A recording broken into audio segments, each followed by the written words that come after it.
នៅខាងក្រោយខ្ញុំនេះគឺជាម៉ាស៊ីនស្រោចស្រពប្រព័ន្ធទឹក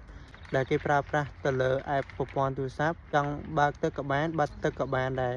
ហើយយើងមិនចាំបាច់មក greenhouse ផ្ទាល់ក៏ឬមក farm ផ្ទាល់នោះទេ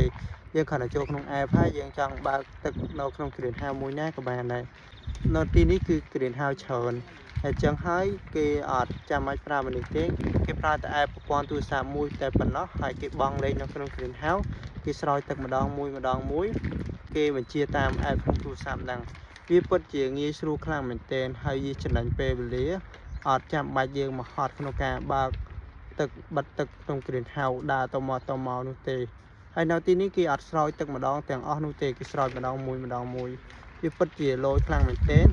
បើសិនជានៅខ្មែរយើងមានម៉ាស៊ីនហ្នឹងតឡើងនៅក្នុង greenhouse ក៏ឬនៅកសិដ្ឋាន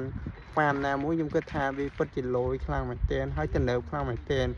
យើងអត់បាច់ចំណាយពេលក៏ឬប្រើកម្លាំងពលកម្មបន្ថែមទៀតនោះទេ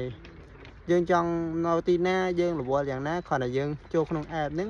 យើងបញ្ជាទៅតាមប្រព័ន្ធទូរស័ព្ទយើងបើកទឹក